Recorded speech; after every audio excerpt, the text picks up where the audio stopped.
It's great to be talking about the topic that everybody hates the most. That's always that's always fun. And like Fabrizio said, there's no chance I can get through taxation in 10 minutes. I barely scratch the surface, but hopefully I give at least an overview on income tax too, is merely the main topic I wanted to talk about. The sales tax in the US, Amazon's taking care of it now. Of course, on the European side, you've got all the different countries with VAT, and there's agencies and services that take care of the VAT piece. But income tax is the part that everybody hates because after all your hard work, after you finally, figured out what products can sell and got your inventory set up and you figured out how to sell it in Europe and the US, at the end of all that, then the government comes along and wants to take a big chunk of what you finally eked out as profit. So I'm going to share quickly about some of the things that we see our clients do to help avoid that problem, or at least cut it down as much as possible. So let me start here. Hopefully you guys can see the screen. Yes? Okay, so this is how to save money on taxes doing business, whether you're in the US or whether you're not from the US and you're maybe in Europe or somewhere else selling into the US. These are the strategies that we see. So first, just about us, we're a nationwide accounting service that specializes in e-com. We have currently over 125, and actually I think this is a little out of date. It's probably closer to 200 at this point, foreign sellers from 28 different countries. So a lot of experience working with folks that are outside the US, selling in the US, as well as folks in the US selling outside the US, and all the combinations. Over 1,000 US sellers from all the states here. So if you're in the US, I'm going to cover some strategies that are going to help you as well. And then just 8 years of e-com tax filing experience, which every single year, some of the tax laws change. So we always have to kind of figure out what's new, what's different. Is there any new strategies we have to employ? Are there any strategies we're currently using that don't work anymore? So it's a constantly changing landscape, but the goal is always the same, right? To help everybody keep as much of the money they've earned as possible and avoid as much in tax as you can legally get away with without, having to worry about spending the night in jail. So if you're a non-US e-com seller, so you're in Europe or anywhere, you're in the Middle East, you're in Dubai, you're in Australia, and you want to sell in the US, you have a couple of choices. You can actually, if there's an Amazon agreement, and they don't extend it to every country, but from a lot of countries, you can open up an Amazon US account and sell without setting up a US presence. This works if you've got one or two products and you're not probably doing a lot of volume. You want to just kind of test market demand. Again, like Fabrizio was saying, if nobody's going to buy the product, then obviously it doesn't make any sense to go big. So just like not everything that sells well in the US will sell well in other markets, likewise, things that sell well in other markets may or may not sell well in the US. We have our own particular, things that we like and don't like, and things that we will and won't put up with or be interested in. So if you're set up, say, in the UK or you're in Germany and you want to test out the US market, you can do that without setting up a US presence. And the good news is, it's relatively easy to do, but it's limiting. If you want to get big, you want to be big in the US, you want to get into 7-figure, 8-figure sales.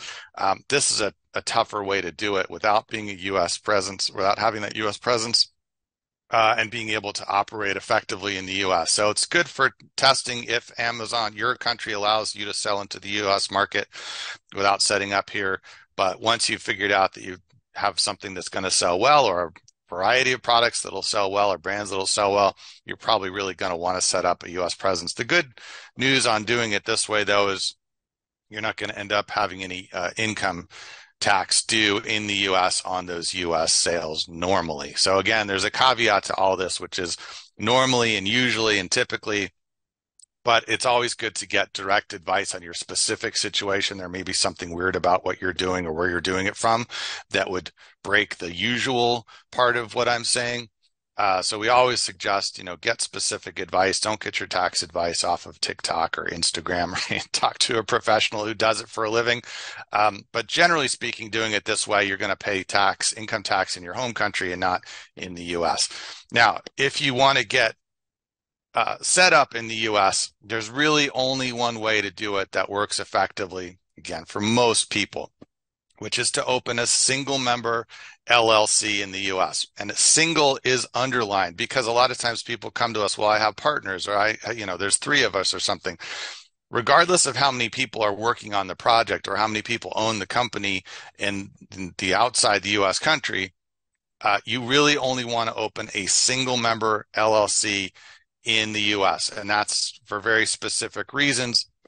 If there's two or more of you, then own that company together outside the US, and then have that outside the US company be the single owner of the US company. If there's more than one owner of the US company, it becomes a partnership, generally if it's an LLC, and that has different tax rules. And then you very well may end up owing tax in the US, which is what we're trying to avoid in this situation, is owing tax. So with a single member LLC, the IRS, the U.S. tax agency, declares that a disregarded entity, which means that entity itself won't pay any tax, which is what we want. We don't want to pay any tax. So it has to be a single member LLC. If you screw that up, I recommend closing down and restarting as a single member, or taking one of those people off. As far as what state to open in, if you're not in the U.S., you can pick any of the 50 states. I highly recommend Wyoming. It has the best privacy laws. It has the lowest fees. There's no state income tax. It's, generally speaking, the best place to open. Some people talk about Delaware or Nevada, other states, but for the last several years, Wyoming has been the best place to open. So open there. Then you get an EIN, which is your government tax ID number, which you need to do business. You need to open a U.S. bank account.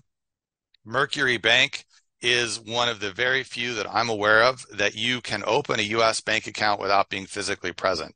Most U.S. banks, the ones you've heard of, Bank of America, Chase, Wells Fargo, etc., require that you be physically in person to open a bank account, which is obviously inconvenient. If you're outside the U.S., you'd have to travel here.